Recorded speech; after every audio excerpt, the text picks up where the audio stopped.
வணக்கம் நண்பர்களே. குருவாழ்க குருவே திரு.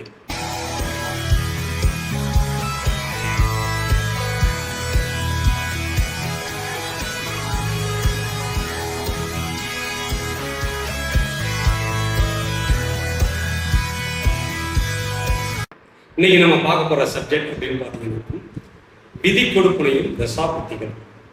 அதாவது நம்ம இந்த ராஜ நிலையின் மூலமாக நம்ம ஒவ்வொரு விஷயங்களையும் நம்ம எடுத்து எப்படி நம்ம கன்வெர்ட் பண்ணி சொல்லிட்டு அதை பற்றி அந்த சரிங்களா. இப்போ ஒருவர் பிறந்த தேதி அப்படின்னு பார்த்தீங்கன்னாலே பிறந்த தேதி, மாதம், வருடம் இந்த மூணையுமே கூட்டினாக்கும் விதி அப்படின்ற விதி என்று நம்ம சொல்றாங்க.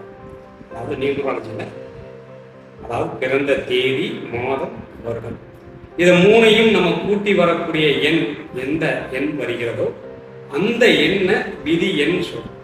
அப்ப விதி எண் என்ன வருகிறதோ அதைத்தான் நம்ம எல்லாருமே உங்களுக்கு லக்கி நம்பர் அப்படின்றத அதாவது கன்வெர்ட் பண்ணி சொல்லிட்டு. ஆனா நம்ம ராஜநிலையில அந்த மாதிரி கிடையாது. அதாவது நீங்கள் பிறக்கும் போது பிறந்த தேதி, மாதம், வருடம் இதை எல்லாமே உங்களுடைய விதி கொடுப்பனை அப்படின்னு நம்ம சொல்றோம். அப்ப விதி கொடுப்பனை நம்மளுக்கு நன்றாக இருந்தால் மட்டுமே நமக்கு அடுத்த கட்ட ஒரு வளர்ச்சி அப்படின்றது நம்ம எதையுமே பார்க்க வேண்டியது. அடுத்தடுத்து நம்ம ஒரு வளர்ச்சியை நோக்கி நம்ம போய்கிட்டே இருக்கோம். ஆனா விதி கொடுப்பனை அப்படின்றது சரியில்லை அப்படின்னாலும் நீங்க என்னதான் முட்டினாலும் மோதினாலும் அங்க சிறப்பு அப்படின்ற ஒரு விஷயம் இருக்காது. அப்ப இந்த விதி கொடுப்பனை அப்படின்ற இதை எப்படி நம்ம எடுக்கணும் அப்படின்னு பாத்தீங்கன்னா ஒரு எக்ஸாம்பிள் அப்படின்னு பாத்தீங்கன்னாக்கோ இப்ப எக்ஸாம்பிள் அப்படின்னு பாத்தீங்கன்னாக்கோ இன்னைக்கு ஒரு ஆள் ஒருத்தருடைய ஜாதகத்தை நம்ம எடுக்கிறோம் அப்படின்னு பாத்தீங்கன்னாக்கோ இப்ப 27/7/2004 அதாவது ஒரு பிறந்த தேதி, மாதம், வருடம் இந்த மூணையும் நம்ம கூட்டி வரக்கூடிய எண் விதி எண். அப்ப விதி கொடுப்பனை அப்படின்றது 27/7/2004 இந்த மூணு நம்பரையுமே நம்ம கூட்டி வரும்போது அது என்ன நம்பர் வருது அப்படின்னு பாத்தீங்கன்னா 27 அப்படின்னாக்கும் 9 9 ஒரு 7 16 16 பிளஸ் 6 அப்படின்னு பாத்தீங்கன்னாக்கும் 22.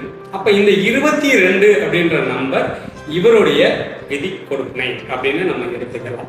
அப்ப இவர்களுக்கு எப்படி இருக்கும்? இவர்கள் பிறக்கும் போது இந்த 27ஆம் தேதி பிறந்தவர்கள் அப்படின்னு பாத்தீங்கன்னா அவர்கள் பிறக்கும் போது எந்த செலவுகளும் ஏமாற்றத்தையும் அந்த குடும்பத்தில் இருக்கக்கூடியவர்கள் சந்தித்திருப்பார்கள். சரிங்களா. அடுத்ததாக இவர்களுக்கு அடுத்த திருமணம் அப்படின்ற ஒரு விஷயம் வரும்போது அதுவும் கொஞ்சம் விரயத்தை கொடுக்கக்கூடிய ஒரு சூழலை அங்க உருவாக்கி. அப்ப டோட்டல் அப்படின்னு பார்க்கும்போது 22 அடிக்கடி இவர் மங்களகாரிய விசேஷங்களுக்கு அதிகமாக போகக்கூடிய ஒரு சூழலை இவரே உருவாக்கி கொள்வார்கள். அப்படி இல்லை அப்படின்னாக்கும் இவர்களை தேடி நண்பர்கள் அப்படின்ற ஒரு விஷயம் உள்ளவரும் அதிக நண்பர்களாக அதிகமாக இருந்து கொண்டே இருப்பார்கள். இது நம்மளுடைய விதி கொடுப்பனை. அப்ப விதி கொடுப்பனை எப்படி இருக்கிறதோ அதை சார்ந்து அவர் ஒவ்வொரு இதுலையும் நம்ம ஒரு வளர்ச்சி அப்படின்ற ஒரு விஷயத்துக்குள்ள போகலாம். அப்ப இங்க 27 அப்படின்றது அங்க தெண்ட செலவுகள் ஏமாற்றத்தை சந்திக்கக்கூடியது அந்த 27. அடுத்ததாக உங்களுக்கு 7 மாதம் அப்படின்னு பாத்தீங்கன்னா அதுவும் அங்க சிறப்பு. அப்ப இதெல்லாம் நம்மளுக்கு நன்றாக இருந்து டோட்டல் நன்றாக வந்தால் மட்டும்தான் நம்மளுடைய விதி கொடுப்பனை நன்றாக அமையும். அடுத்த கட்ட வளர்ச்சியை நோக்கி நம்ம போக முடியும். சரிங்களா. அப்ப இவர்களுக்கு விதி கொடுப்பனையில இப்படிதான் சார் இருக்குது. அடுத்து நம்ம எப்படி என்ன பண்றதுன்னு புரியல அப்படின்னாதான் நம்ம பயன்படுத்தக்கூடிய விஷயங்கள் தான் இங்க தசாபுத்தியாக நம்ம செயல்படுத்த வேண்டும். அப்ப தசாபுத்தியாக நம்ம செயல்படுத்தும் போது அது நமக்கு நல்ல மாற்றத்தையும் ஒரு ஏற்றத்தையும் நம்மளுக்கு கொடுக்கும். அதாவது நம்மளுடைய பயன்படுத்தக்கூடிய எண்களை நாம் சரியாக பயன்படுத்த வேண்டும். அதாவது அந்த காலத்திலேயே நம்மளுக்கு என்ன வேர்டு வந்திருக்கு அப்படின்னு பார்த்தீங்கன்னா திருவள்ளுவரே நம்மளுக்கு எண்ணுதான் ஃபர்ஸ்ட் அங்க குறிப்பிட்டிருக்கார். அதாவது எண்ணும் எழுத்தும் தான். அப்ப எண் முதல்ல நம்ம அதை சரியாக நாம் அந்த எண்களை நம்ம சரியாக பயன்படுத்த வேண்டும். அதனுடைய பலன்கள் எப்படி இருக்கின்றத தெரிந்து கொள்ள வேண்டும். அப்போ ஃபர்ஸ்ட் எண்களை நம்ம எடுத்து அதை பயன்படுத்தி நம்மளுடைய வாழ்க்கையில் அடுத்த கட்ட வளர்ச்சிக்கு நம்ம வந்து போகணும் அப்படின்றதுக்காக தான் இந்த வீடியோ. அப்போ அந்த எண் அப்படின்ற ஒரு விஷயத்தை நாம் எதுலாம் நம்ம வந்து பயன்படுத்துகிறோம் அப்படின்றத நம்ம தெரிஞ்சுக்கணும் ஃபர்ஸ்ட். இன்னைக்கு காலங்கள் அப்படின்னு பார்த்தீங்கன்னாக்கும் நம்பர்ஸ் தான் ஃபுல்லாகவே, எல்லா இடத்துலையுமே நம்பர்ஸ் தான். நம்பர் இல்லாத இதே கிடையவே கிடையாது. ஒரு ஃபோனாக இருக்கட்டும், ஒரு பேங்குக்கு நீங்கள் எங்கே போனீங்கனாலுமே, பேங்குக்கு போனாலும் சரி, ஆதார் கார்டு எடுத்துகிட்டு போனீங்கனாலும் சரி, ஒரு கம்ப்யூட்டர் சென்டருக்கு போனீங்கனாலே உங்களுக்கு இந்த நம்பர்ஸ் தான் மெயின். அந்த நம்பர்ஸ் அப்படின்ற ஒரு விஷயத்தை நாம் சரியாக பயன்படுத்த வேண்டும். இப்போ ஒரு ஆதார் கார்டு நீங்கள் வந்து எதாவது சேஞ்ச் பண்ண போகிறீங்க அப்படின்னாக்கும் அங்கே அந்த நம்பரை தான் நீங்கள் வரும். அதாவது உங்கள் ஃபோன் நம்பரில் ஓடிபி நம்பர் வந்துருக்குங்க சார், கொஞ்சம் பார்த்து சொல்லுங்க அப்படின்னு சொல்லி. அப்போ முதல்ல நம்ம வந்து ஓடிபி நம்பர் வந்து நமக்கு வரக்கூடிய அந்த 10 நிமிஷம் தான் நமக்கு அந்த வேல்யூ. அப்போ அது நல்லா இருக்கணுமா அப்படின்றதெல்லாம் கிடையாது. நம்மளுடைய ஃபோன் நம்பருக்கு வரக்கூடிய அந்த நம்பர், ஃபோன் நம்பர் நன்றாக இருந்தால் வரக்கூடிய எண்ணும் நமக்கு நன்றாக இருக்கும். நம்ம நல்லா இருந்தால் தான் நமக்கு வரக்கூடிய விஷயங்களும் நன்றாக இருக்கும்.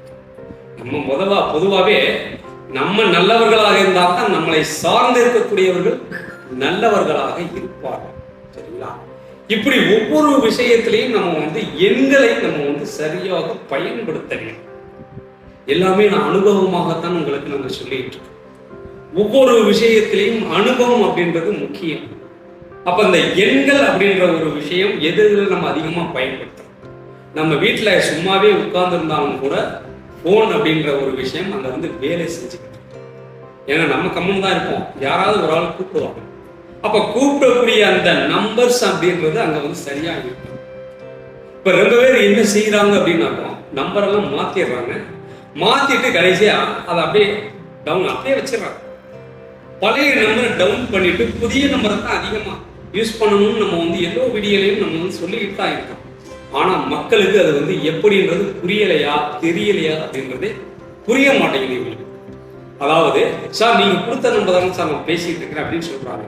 ஆனா வாட்ஸ்அப்புக்குள்ள போய் பார்த்தோம்னா பழைய நம்பர்லயே தான் அவங்க வந்து பயணிச்சுட்டு இருக்காங்க. அப்ப அந்த பழைய நம்பரை நீங்க டவுன் செஞ்சிடணும், அதாவது மாத்திடணும். உங்களுடைய வாட்ஸ்அப்புக்குள்ள போய் சேஞ்ச் ஆஃப் நம்பர்னு காட்டும். செட்டிங்ஸுக்குள்ள போனீங்கனாலே சேஞ்ச் ஆஃப் நம்பர்னு காட்டும். அதுல போய் நீங்க பழைய நம்பரையும் புது நம்பரையும் ஆட் பண்ணீங்கனாலே பழசுல இருந்து புதுசுக்கு நீங்க ஆட்டோமேட்டிக்கா சேஞ்ச் ஆகிடும். சரிங்களா?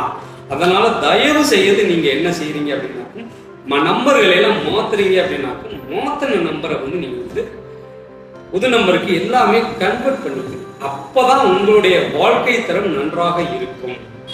சரிங்களா? அது போக நீங்க என்ன பண்றீங்க அப்படின்னு பாத்தீங்கன்னாக்க இந்த எண்களை எல்லாம் எடுத்து நம்ம வந்து பாக்கெட்ல வச்சுக்கலாம். புது நம்பர்ல எடுத்து நம்ம வந்து பாக்கெட்ல வச்சுக்கிறோம். பாக்கெட்ல வச்சுக்கிட்டு பழைய நம்பர்லயே நம்ம வந்து பேசணும். இதையெல்லாம் நம்ம மிகவும் நீங்க வந்து தவறான வேலைகளை செய்வீங்க. அதை வந்து கொஞ்சம் அவாய்ட் பண்ணிட்டு புது நம்பர்ல இருந்து நீங்க பயணிக்கும் போது உங்களுடைய வளர்ச்சி அப்படின்றது மாற்றத்தை காட்டும். சரிங்களா? அதுவும் இல்லாம நீங்க வீட்டுல தலைவருக்கு முதல்ல நீங்க வந்து நம்பர்ஸ் எடுக்கிறீங்க அப்படின்னாக்கும் குடும்ப தலைவருக்கு ஃபர்ஸ்ட் எடுத்து பிறகு குடும்ப தலைவிக்கு நீங்க எடுக்கணும். அதாவது கணவன் மனைவி ஸ்தானம் அங்க வந்து வேலை செய்யும். ஒரு போன் நம்பர் அப்படின்னு பாத்தீங்கன்னாக்கும் 5 விஷயங்களாக நம்ம எடுக்கணும். அதாவது தொழில், சொத்து, குழந்தைகள், குடும்பம், ஜாதகர் அப்படின்ற 5 விஷயமாக எடுக்கிறோம். அப்ப அந்த 5 விஷயத்திலையும் குடும்பஸ்தானம் அப்படின்றது ஒரு தலைவர் போன் பேசுறாங்க பயன்படுத்துறாங்க அப்படின்னாக்கும் அங்க வந்து குடும்பம் அப்படின்ற ஒரு ஸ்தானம் மனைவிக்கு அங்க வந்து பேசும். அப்ப மனைவி அங்க பேசும்போது கணவருக்கு இங்க பேசும். அப்ப மனைவி வைத்திருக்கக்கூடிய போன் நம்பர் அப்படின்னு பார்க்கும்போது சரியா இருந்துச்சு அப்படின்னா கணவர் பயன்படுத்தக்கூடிய இந்த ராஜநிலை நம்பர்களாக இருந்தால் அது நன்றாக ஈக்குவலா உங்களுக்கு வந்து நன்றாக வளர்ச்சியை கொடுக்கும். இப்போ ஒருத்தர் மட்டும் இவர் வந்து நம்பரை மாத்திட்டாரு, அதாவது கணவர் மாத்தி பயன்படுத்துறாரு, ஆனா அங்க வந்து மனைவி அவங்க வைத்திருக்கக்கூடிய நம்பர் சரியில்லை அப்படின்னு பாத்தீங்கன்னா அவர்கள் போன் பேசும்போது இவர்களுக்கு தடையை கொடுக்கும். அதாவது கணவருக்கு எந்த ஒரு வேலையை செய்தாலும் கடைசி வரைக்கும் போற மாதிரி இருக்கும், ஆனா கட்டாயி வெளியே வந்துடும். என்ன சார் ஒண்ணுமே கூடி கூடி வருது ஆனா கிடைக்க மாட்டேங்குது, கடைசியா வந்து அப்படியே ஃபெயிலியர் அப்படின்ற ஒரு விஷயத்துக்கு போகுது அப்படின்னு கேட்க சொல்றாங்க. அப்ப என்ன காரணம் அப்படின்னாக்கும் அவருடைய வீட்டுக்காரமா நம்பர் என்ன சார்னு கேட்டு வாங்கி நம்ம வந்து பார்க்கும் போதா அப்ப அவங்களுதுல பிரச்சனை இருக்குங்க சார். இப்ப 2 பேரையுமே நீங்க வந்து மாற்றி தான் பயன்படுத்தணும் அப்படின்னு சொல்லி அவர்கள் மாற்றி பயன்படுத்தும் போது ஆட்டோமேட்டிக்காக மாற்றத்தை எனக்கு வந்து கொடுத்துரும். அப்போ ஒரு குடும்பத்தில் இருக்கக்கூடிய கணவன் மனைவி இருவருக்குமே நீங்கள் வந்து நம்பர்களை பார்த்து அதை சரி செய்து அதை பயணிக்கும் போது மட்டும்தான் நம்மளுடைய வாழ்க்கை தரம் அடுத்த கட்ட வளர்ச்சியை நோக்கி போகும்.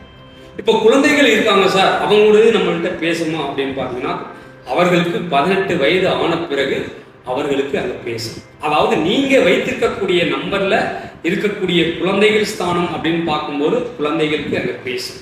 நீங்க இப்போ வயசாயிருச்சு, உங்களுக்கு பசங்க தான் அங்கே வந்து எல்லா வேலையுமே செய்கிறாங்க, அவங்க மூலமாகத்தான் நீங்க இருக்கிறீங்க அப்படின்னாக்கும் அவர்களுடைய நம்பர்களைத்தான் நம்ம வந்து கவனிக்கணும். இது உங்களுடைய ஜாதக பிரகாரம் உங்களுக்கு இருக்கக்கூடிய நம்பர்களை வைத்து குழந்தைகள் ஸ்தானம் அருமையாக இருந்தால் குழந்தைகளுக்கு நன்றாக இருக்கும். அதுவே குழந்தைகள் வைத்திருக்கக்கூடிய நம்பர்கள்ல குடும்பஸ்தானம் அங்க சிறப்பில்லை அப்படின்னாக்கும் குடும்பத்துல வந்து பிரச்சனைகள் அதிகமா போயிட்டு. அப்ப அவர்களுக்கு குழந்தைகளுக்கு 18 வயதிற்கு மேல் ஆனால் அவர்களுடைய நம்பர்களை மாற்றுவது சிறப்பு, அவர்கள் பெயரில் எடுப்பது இன்னும் சிறப்பாக இருக்கும். இப்படி ஒவ்வொரு விஷயத்திலையும் நம்ம வந்து எண்களை கன்வெர்ட் பண்ணி அதை சரியா நம்ம வந்து பயன்படுத்தணும் அப்படின்ற விஷயத்தை நம்ம சொல்றோம். இது மட்டும்தானா அப்படின்னு பார்த்தீங்கன்னாக்கும் ஃபோன் நம்பர், வண்டி எண்கள். இந்த வண்டி எண்கள் அப்படின்னு பார்க்கும்போது முதல் ஓனர், இரண்டாவது ஓனர், மூன்றாவது ஓனர், டோட்டல் இப்படின்ற ஒவ்வொரு விஷயத்தையும் நம்ம வந்து பார்த்து தான் சொல்றோம். அப்போ அந்த நம்பர்களை நீங்க செகண்ட்ஸில் கிடைக்குமா சார் அப்படின்னு கேட்குறாங்க. செகண்ட்ஸில் கிடைக்கக்கூடிய வாய்ப்புகள் 98% குறையும். காரணம் என்ன அப்படின்னாக்கும் நல்லா இருந்துச்சுனாக்கும் யாருமே வண்டியை விற்க மாட்டாங்க. அப்போ விற்க மாட்டாங்க அப்படின்னு பார்த்தீங்கன்னாக்கும் அந்த நம்பர்கள் நம்மளுக்கு கிடைக்காது. அதாவது ஒரு ராஜநிலை நம்பர் அப்படின்னு பார்த்தீங்கன்னா கிடைக்காது. அப்போ புதிய வண்டியை தான் நம்ம எடுத்து அந்த நம்பர்களை நம்ம வந்து புக் பண்ணி வாங்குறது தான் நம்மளுக்கு சிறப்பு. சரிங்களா? இப்படிதான் ஒவ்வொரு எண்களையும் நம்ம வந்து சரியாக பார்த்து அதை எடுத்து பயன்படுத்தி அடுத்த கட்ட வளர்ச்சியை நோக்கி நம்ம போகணும்னு தான் இந்த வீடியோ. இந்த வீடியோ எல்லாருக்குமே பிடிச்சிருக்குன்னு நினைக்கிறேன். பிடிச்சிருந்தா லைக் பண்ணுங்க, ஷேர் பண்ணுங்க. மீண்டும் அடுத்த ஒரு நல்ல பதிவில் சந்திப்போம். அதுவரை உங்களிடம் விடைபெறுவது திருப்பூரிலிருந்து ரோஜலை மற்றும் பாரம்பரிய ஜோதிடர் பாலமுருகேஸ்வரன்.